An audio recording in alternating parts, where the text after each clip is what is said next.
There, we're live. Yeah, There we go. It is perfect. live. Perfect. All right, Cool. Andy, thank you so much for joining us today. Pleasure. Great to be here. So I'm sure Yeah. you're very busy. I know everybody on LinkedIn has kind of seen that you've just recently got a new role, right? Yeah, that is right. I'm director of SEO for a digital PR company called JBH. We're based in Manchester. So yeah, I'm very excited. Literally Wednesday I started, so it's very new. Yeah. And what's it been like so far? Because they don't have an SEO team, right? No, I mean they've got a digital PR team, and we're building the new SEO service. So essentially, I'm the driver behind that, and we're able to, we obviously will be growing the service and growing the team, and there's no doubt about that. They've got resources internally which we can use, very experienced because they've been doing link building for SEO purposes anyway. They've got a content team inside the business, a performance strategist as well. So it's one of those things where it isn't that hard I think it's harder for an SEO team to shift it to digital PR, but Yeah. it's not. I don't think it's very challenging for a digital PR team to shift into SEO if they have an SEO come in, because you've always got people they're living and breathing SEO already. It's just necessarily the content side and the content arm, which is where people might struggle with. So I think it's a natural progression for digital PR agencies to move into SEO. I think the challenge for SEO agencies is to move into PR is very challenging, because even from a recruitment point of view, if you're an SEO, traditional SEO, knowing what a digital PR, the qualities of a good digital PR is going to be challenging, full stop. So that is where the problem lies. Definitely. I was on Mark Preston's podcast 2 weeks ago, and we were actually talking about that in depth, how digital PR is kind of like its own little thing. But yeah, man, let's get straight into it then. So obviously you've hired quite a lot of people, and I'm assuming that you're going to be helping build the SEO team out there. Yeah.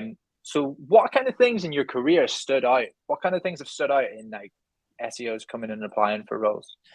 Do you know, interesting, because I've got a really weird background, haven't I? Oh my God. I mean, I learned SEO essentially in the police. Then that, although we didn't know it was SEO, it was, working on search engines internally. It's not really even think about it as SEO. It wasn't even discussed. And then when I then went and started building my own website, studying myself, learning different things, and eventually running my own business, to then being head of organic, and then now director of SEO.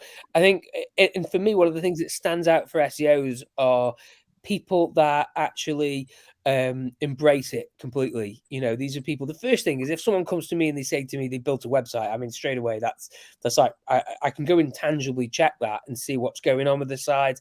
And I'm not really expecting world class. If someone comes on and shows me they built their own blog where they've written some content and things like that, I'm not after a site that's doing 100,000 visitors a month or anything like that. Granted, it's just not. That's not what I think is the essentials. The fact that somebody's got the momentum to go and actually do it and build it and start from scratch immediately stands out from elsewhere. But also, I like creative thinking. I think problem solving stands out. Generally speaking, SEOs will probably fall into a couple of categories. You'll have the technical side, where you've got more of a web dev background, than or maybe you've actually been in the other sides and you love technical, you found out you love that more and you've gone to that part. You'll tend to have a lot of content focused SEOs, which is generally where my background comes from. And then you'll have just more like a more how should I describe it, in terms of there's a lot of neurodiverse people in the SEO sector, where it's problem solving. They see a problem, it's got to be fixed, and that's the way they are. And I think you've got to recruit for the role that you're after, and be welcoming of all types of personality types, and because different roles in SEO require different strengths and skill sets. So, and it depends on the role. And I think that's probably a key aspect in SEO. Depending on the role, is the personality type that you're probably looking for.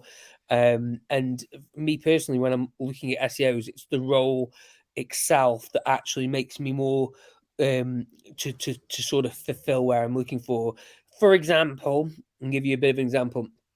You might want to recruit for a technical SEO role, but it's actually less of a doing technical, but a more conversational process. Yeah, they're going to have the basics, but they're going to have SEO conversations with developers. So they might not have to do necessarily to be able to be a developer or be that way. So their conversation skills, their communication skills might be the most important thing with knowledge. That doesn't necessarily mean they're a developer who understand technical SEO and communicate it. So that might be, you might want a stronger skill set there. Whereas sometimes you might actually, if you're working in a specific agency which is heavy on technical, big dev projects, big, huge, multi-million-pound e-com websites, the technical be able to be doing the technical is the stronger point. So you're going to require less communication skills. So it's definitely role dependent, I think, for every business and agency. Mm-hmm. And you mentioned there about having your own project. Like myself and Craig had a podcast yesterday with the global head of SEO of Amazon, and it's like just a common theme of like that's everybody's answer is like if somebody comes, if they got like an affiliate project or their own website that they've kind of just put their own skills to the test, like it just stands well above. And like even I know Darius, me and Trev like experience it with our clients that like if we have like if people on like a skill set are like the exact kind of same, let's just say we've got 5 people that are very, very similar. But one of them has like 2 affiliate sites that they're doing this. Like it just stands like levels above. But yeah, you mentioned focusing down on like technical or content. What kind of advice would you give to, let's say somebody 2 years in, because I know myself and Darius get this question a lot. So 2 years into SEO, they're trying to do the content, the links, the technical side, like the holistic approach. Would you give them advice to try and go down, let's just say the technical route? Let's just say they're passionate about all 3 of them equally. And let's say it was the technical route. Would you give them advice to go down and just like hone down on their skills in the technical side? Or would you say in the market that we're in to keep in a holistic approach and just keep on like that? Ooh, that's a that's a low baller. Yeah, I mean, so what I'd say is I can give my opinion on that. So, if we take marketing downwards, if we take it down the spiral, at the very top, you've got the generalist marketer, haven't you? The person that probably ideally is a marketing manager. And what happens is you end up with this, how should I describe it? You start at the very top, you're a marketing manager, you work your way down and from there, so let's you go into a business and you're a junior marketing assistant or something like that. You might end up on the path to marketing manager, or from that junior position, then start to segue down. It depends where you enter to a degree, but I think if you start with the marketing, we don't have an SEO. There's a big problem with SEOs not understanding marketing as a whole. It's a massive issue. And what's generally happening is that marketers don't understand SEO, and SEOs don't understand marketing, and there's a big communication gap, which is a thing that I'm desperately on LinkedIn trying to fill that little bit of a void. If you're in a certain role, it's a danger of you over specializing, I believe, and not keeping your foot in the other marketplace. So you can become really specialist in technical SEO. But let's say that, I mean, for argument's sake, WordPress is a big driver of the industry. And let's say that WordPress ceases to become that driver. Let's say that another platform becomes a driver. You could be highly specialist on WordPress as an SEO, but actually you haven't got any other skills in any other platforms. And then there could be a change in WordPress. It takes out your ability for whatever. And we can't plan for the future. So I think as SEOs, you've got to be highly careful of over committing to a certain area and underlearning or deciding, no, I don't need to know this or I don't need to know that. I think it's important for you, even if you do go down one element, be that technical content or more of a general SEO or a link build or whatever you want to focus on, you've got to make a conscious and deliberate effort to try and keep your foot in the other camp. As hard as that is, because if your career path is SEO, it's not an easy career path. There isn't any career paths. Tom Critchlow, I don't know if you're aware of Tom. I've heard of him, yeah. He's got a fantastic skills matrix, which he's got for free. You can download it on one of his pages on his website. And it's got an SEO skills matrix, which it's fantastic how it works, because you look at things all the way to the technical and all the way to the management and team leadership, and that you can pick the areas where you're sort of deficient in, and different things you'll have to rely on different skills. But I think you've got as an SEO moving forward is to be more have an awareness, understanding, keep understanding the marketplace. And if you've got a particular direction you're going in, that's great. Make sure you're in that, but also make sure you keep up to date of the other things. One of the big faults I see in the SEO industry is people going down a straightforward path, but then what that describes is that becomes an individual approach in terms of this is how best to do SEO. Whereas I think we should have like what I would describe as a bothism approach, where it's all right to not be the most technical SEO in the world, but you can't not understand. You need to understand the power of technical SEO, but understand where it's relevant. And you can't do that if you don't keep your foot in every camp. Do you think, Absolutely. Andy, that there will be sort of more of a shift towards people moving into the technical side, just with the likes of ChatGPT and stuff like that, like creating a lot more content? Or I'm not really, no, if I'm honest with you, in terms of the argument is that we're entering the no-code revolution anyway. We're fully in it, really. You know, I asked a lot of people. I've asked in the past and supported it. They don't recommend. I've got a friend who's a coder for a very one of the Britain's largest businesses, and he'll say to me, "Don't bother learning coding. There's absolutely no point in it whatsoever." Despite what everyone says, because no code is coming out, and people are going to create platforms which don't require you to be a coder. And so there will be people who code. You don't need to code. There'll be platforms that you can create what you want. One of the courses I joined years ago, I think it's the mini no code MBA or something like that. I can't remember what the exact titles. I haven't taken many lessons on there, but you can see what's capable by just going on some of the platforms and from a no code basis. So I actually believe that the best route for SEOs to go down is the idea economy. And you need to be the person with ideas and I'm a big, if you've ever heard of James Altucher, he's a huge he's quite a big famous blogger. He's actually got an Amazon Prime show with about 10 episodes which discuss things, and one of the things he always puts out is that we live in an idea economy.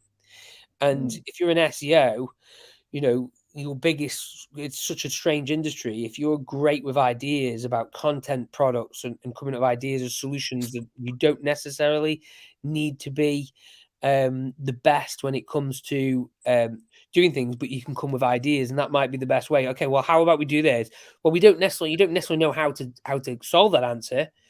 How about for example, how about we implement a new AI integration that answers questions? Okay, well, you don't need to know how to do that. The idea is good. You can go and figure out the steps and who to find to do those things if you can't do it. But it's having that initial idea to go into a team and say, this is an SEO product that I think is a good idea. I can't deliver it all myself, but this is it.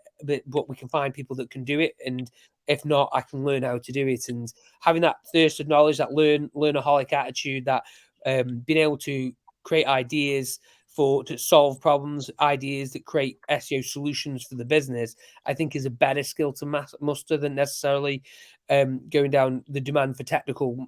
Will be always there, but doesn't necessarily mean as an SEO you have to go and fulfill that demand. I think that's a strong choice to go down that route, unless personally you really gravitate to that. And then what you do is you go down that route and you then need an idea muscle to be able to then start to look for ideas. Even if you're in the technical side, it's you that needs to be the driver of ideas rather than just the solver of tick box Ahrefs or SEMrush audits. You need to be the person doing the innovation. So I think the future of SEO for me is whatever route you go in, is innovation and ideas is going to be the essential to set you forward. Absolutely. We were chatting about this recently, about people that are using the whole AI and trying to go like head on with it, whereas there's always going to be a place for strategy in whatever market it is. So using it to your advantage is the best way to do it. But talking about the no code, did you see Ferry Cazzoni's recent video? I haven't. No. He built a tax calculator using ChatGPT in like 3 minutes. Like literally copy and pasted the JavaScript and everything else.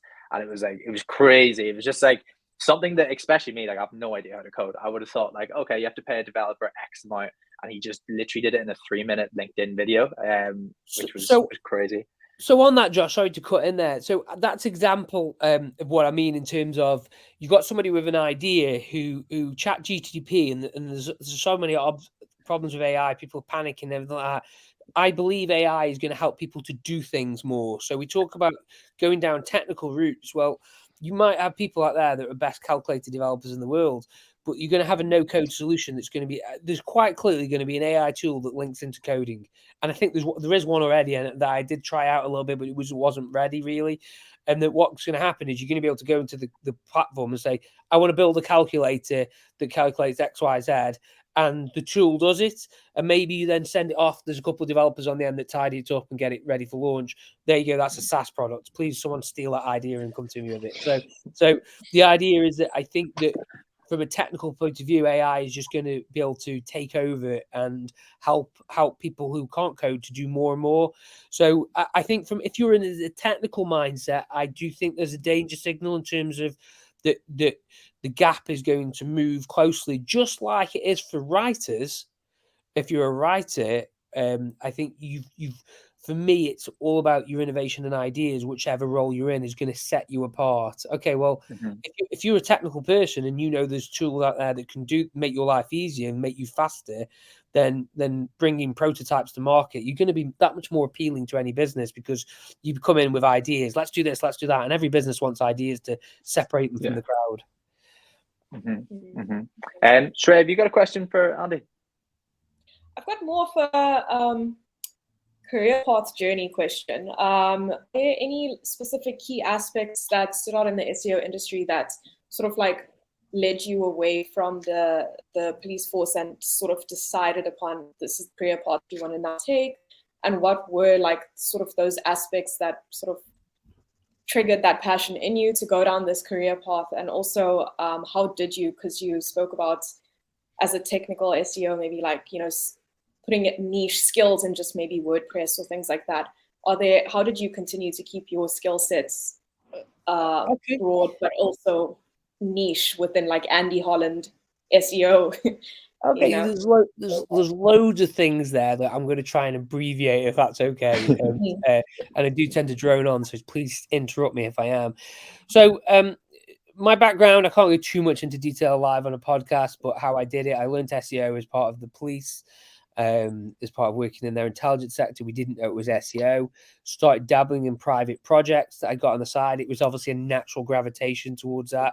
Building websites for fun, building websites on my own.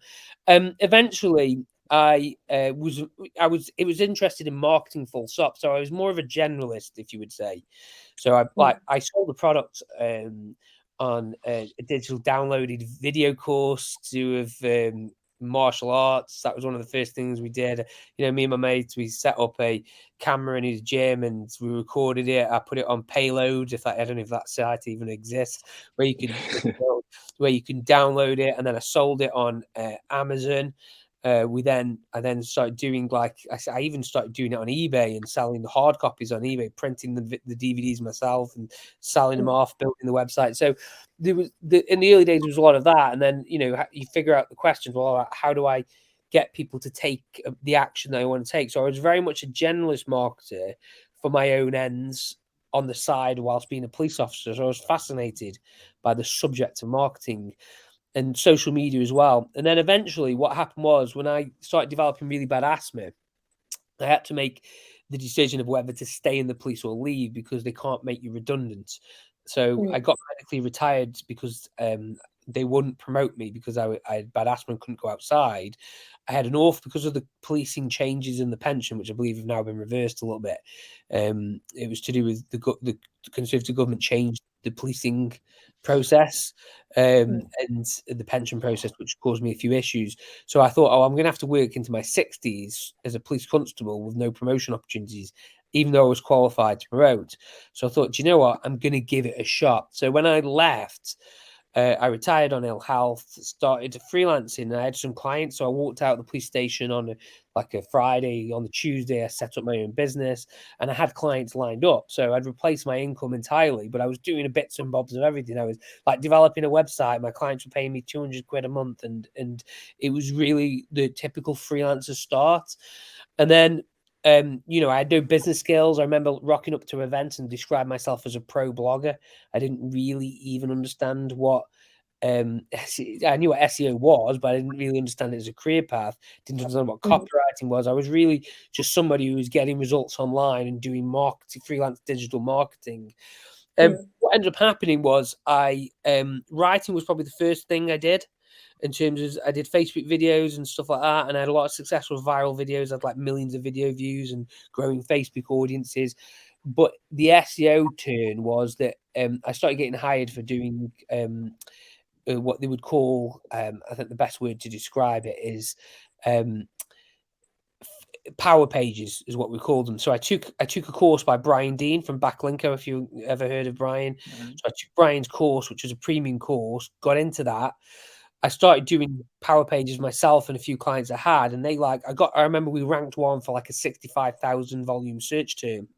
I was like, got it on the first page of Google. All of a sudden, traffic's through the roof, and so people saw that in the community that I was in and started hiring me for more of that. And then what I kind of figured out was, because I'd got better and better SEO and understood it more as this was all going on. This is a very truncated version, and I got sort of hired for SEO projects, and those SEO projects were really, you know, were a bit more than that. I was part of SEO teams. I was doing content as part of bigger SEO teams. And I kind of realized I need to switch to a retainer model and then start taking more of the SEO tasks on. And over a period of time, that's what happened. I started doing SEO, more SEO clients, less social clients, more SEO clients, all the SEO contracts, content was part of that. The link building was part of that. So inevitably over time, it sort of merged from generalist marketer, freelancer to sort of more down the SEO route. And that's how I got in that SEO space, because it was a progression over time, both from a performance basis, because I saw performance of other channels not as good as the organic performance from SEO. You write a piece of content once, it ranks, and it generates so much more traffic for you. Whereas you pay Facebook to go to a piece of content, you would create a piece of content, you'd boost it on Facebook, and then what would end up happen is you would end up, you'd boost the content on Facebook, but it would stop as soon as you boosted it. Yeah, you get some social shares. So for me, the value for money was the SEO, in terms of it was a larger investment. Yes, there's investment in SEO, but that's a bigger payoff over a longer period of time. And I've got an article that I wrote that's had over nearly 1 million views over 10 years and still ranks on the first page of Google. And, you know, you think to yourself, well, what is that worth? Considering, it took me 8 hours to probably write it, maybe 10 at the most. That, and you think a 10-hour spend generates 1 million views. There's no really marketing channel that can come close to that in terms of an actual ROI basis. And that's where I feel that part of my passion with SEO is to try and explain to people the value of SEO, that it's undervalued as a marketing channel and underappreciated, and we've got to change that view. And Andy, you've obviously built like a big personal brand. I think you've got like nearly 30,000 followers on LinkedIn. You get like a lot of engagement. I'm just wondering, did that just come along with you? Because you've got like quite a lot of career highlights. You've wrote a book. You've been referred by Brian Dean. Like you've done all like the big things, and like that blog that you just said. Was that kind of it, where you just were posting your findings, or did you have like a strategy at the start? You were like, okay, I'm going to build a personal brand. This is what I'm going to do. What kind of way did that work? So how should I put this? So I took a course by Seth Godin called the Marketing Seminar. It's really good. Recommend it to anyone. And my site where the course is stored is actually, the sales page is down at the moment, so you can't buy. I've got a whole course which tells you the whole system I used, but it's down today. Went down yesterday. I'm trying to get it fixed. But there's a clash with WordPress and an update. But what happened was I took that course by the Marketing Seminar, and you can read the book by Seth Godin called This Is Marketing, which is basically the course truncated. So for those who don't want to spend the money on the course, the book is fantastic. It's called This Is Marketing, and it gives a real generalist view about marketing. And one of the things it talks about is frequency going to market. And that's something that Seth, if you study Seth Godin and watch him, I mean, he doesn't care about SEO, doesn't like SEO. In fact, he's notoriously against it. So, but that's the traditional view of SEO that he's against it, because it's so hard. I sort of had a problem because Seth Godin, who's a hero of mine, is saying SEO's trash. And I'm thinking, well, how can I be, this can't be right. So I had to kind of spend a lot of mental energy to try and realign the thought process. Well, how does SEO fit into a marketing sense? And because Seth Godin was pushing everybody and telling everyone, yeah, you go to market, frequency revolves around things. So I decided I could have done a daily blog, but I decided, because LinkedIn is where a lot of my audience would be, customers would be, that every day I would post on LinkedIn virtually without fail. And I did that. I think I've been doing it for 5-6 years now, and there's hardly when people talk about there's things I can talk about and do on LinkedIn that would grow my audience even faster. There's I could do carousels every 2 seconds and things like that, but I'm not really interested in actually growing this massive audience. It's never been a priority of mine. What has been a priority of mine is to get brains working, and if that audience develops, because I've had a lead where I remember years ago, I put a post out, it was seen by 200 people and generated me £24,000 worth of revenue with clients. Yeah, I generated a post that had 40,000 views and generated no clients, because it's the strategy is you go out there with your ideas, and yes, there's a conversion element to that, but you constantly go out with your ideas to marketplace. And if those ideas and thought processes resonate with people and they think great, then that's exactly what people you deliver. Now, there's two things. There's the category pirates, I think they're called, do a fantastic stuff about this kind of thing, about obvious content and non-obvious content. I could go out now and post something about mental health or something like that, and about stress and things, and it go viral, and people like it, and people agree with it and tick it, and it's easy to consume. Pardon me. But I don't want easy to consume content, and occasionally I will put stuff that's easy to consume. What I'm trying to put content out is that gets brains working, because, and that's part of why I do the images that I do occasionally with posts, is that I want to get people's brains thinking rather than them just liking. If I'm not really chasing likes, because that's an easy game to do, I'm chasing brains working, and I can't see that the other side. And part of that personal branding is going out there with my ideas, thoughts, views, thought leadership, my views on the industry, things that I think work. Occasionally doing a bit of stuff that I know will be popular, because that's how you get likes and shares, and that is part of the game a little bit. But my thing is, how do I connect with people mentally, rather than connect people necessarily on an emotional level? That makes sense, because on the posts that are emotionally, I agree, bosses can be terrible, click that post, we've all had these stories where, and I get that you can connect with those, and those posts are important, because sometimes when you're having a bad day and they matter, but that's never been my game. My game has been to try and connect people with my views on SEO on a mental level, and if you like them, great. If that causes people to follow me because they want to hear more of it, great. If they don't follow me, that's no problem. You just that we're not aligned. And I regularly delete people who make nasty comments or something that disagree with, because I'm not for you. I'm not the person you look for. There's plenty more out there. In grand scheme of things, I have a tiny following. I have like the smallest following SEO possible. There's plenty more bigger people out there. I'm not trying to be the biggest person in SEO. I'm just trying to share my views. The one thing, the mission, is to make people think of SEO in a more positive way, and to sort of improve the industry standards, and to help people come towards with bigger budgets. Because when we access bigger budgets, the SEO game improves for everybody in it. Get bigger budgets, everyone's paid better. The clients are happy because you've got more ability to activate SEO and to create SEO activity in the right places. So that's my challenge. It's holistic and sort of knight in his shield and King Arthur of SEO, if you want to call it that. Perfect. I love it. But look, Andy, I know we've only got you for one more minute, so this question I really want to ask you. So obviously we've got an industry-backed vetting process. See if you were hiring somebody. So let's say you're going to build your team now, and you mentioned the Yandex report, and the SEO was confused, hadn't read it. Would that completely turn you off hiring them? Depends on the level of SEO I'm hiring for. So if it's a junior, no. If I'm honest with you, no. If it's like somebody with which I'm actually wanting to come into the industry, and I'm not going to hold them responsible for not knowing about the Yandex report. If they're an account manager, I'd be disappointed, and I think that would be a flag for me. So if you've got 5 people who say, I know what the Yandex report is and things like that, and then yeah, and for say no, obviously, you know, the one that knows about it is going to stand out. Doesn't necessarily mean that the right candidate, but also I am pretty forgiving in terms of we leave busy lives. You know, if somebody's in their early 20s in an SEO career, asking them to be aware of every other SEO thing going on might mean that, you know, they're not living for work, which is actually quite a good sign. And also, if they don't know, there's an element of why isn't the people above them telling them about the things they need to know? So it's a two-way process.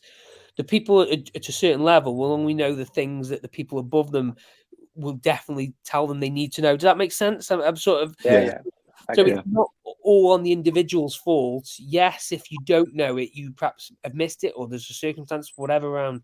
But also, if I've got an SEO team, I want my SEO team to know all the things that I think they're important, and I'll make them aware of the industry changes. So if the person above them isn't filtering that information, saying learn this, learn that, learn the other, then yes, they may have missed it, they may not know about it, but also they're busy, they're doing work. Do I expect people in their early 20s to spend 6 hours a night reading SEO content, you know, about to keep themselves updated? There's a little bit they need to keep themselves updated, checking the blogs every week or whatever for the latest, going on Twitter occasionally and LinkedIn, great. But if they've missed something, not a problem, but I'd be more concerned that they hadn't been told about it and why they didn't know about it, and say, well, haven't you been told about it? You know, and ask those questions beforehand. Well, why don't you know about this? So you don't know about it, but why not? Well, no one's told me about it. Okay. Well, then I'd be saying, well, can you tell me how much you read about SEO every day? And that leads to that question in terms of how can you not know about it if you're reading about SEO every week? And then the question is, why aren't you doing your bit? So each question, sort of police interrogation here, but each question leads to another sort of hole in the person's perhaps development that okay, they didn't get told about it, that's bad, but also you haven't gone and looked up about it. So, you know, it's one of those things is you have to, I think, look into the reasoning behind it. And also, you know, I've worked with SEOs who are megally stressed. You know, they're working, doing client work till 9 o'clock at night, and they're actually so stuck into it that they can't go and learn. And I think that might be a pattern. And that if I speak to an SEO and they say, I don't know what the index report is, really sorry. And so, well, tell me about why. So what's going on? Well, listen, I literally been working till 9 o'clock at night every night. You know, I'm leaving the company because I don't like the way I'm working. I feel like I'm missing out on it. So there's always a reason behind something. So yeah, I think I'd like them to know about certain things in the industry. But if they're a good candidate and they tick all the boxes, I think you have to investigate why and there has to be a little bit of SEO leadership from above to help the younger generations with their SEO career. And I think that's on the SEOs who are better, who are older, perhaps more in the industry, to show up and be leaders for those people coming into the industry. Unless we have those SEO leaders, then people who are coming into the industry, which we need, they aren't going to be able to develop being told how you should act and how a responsible SEO self-learns. So there's a reciprocal nature of it, if that makes sense. Cool. Well, look, Andy, it's been great chatting with you. I think we could chat for forever, honestly. I was going to say, but thank you so much for coming on, Andy. I think this has been really, really valuable. I think people are going to get a lot of value from this. But yeah, man, thank you very much, and good luck in the new role. Cheers, buddy. I'm sure we'll speak soon. Best of luck, Andy. Have a good one, man. Yeah, Bye-bye. Bye-bye. Thanks, now. No worries. Bye-bye.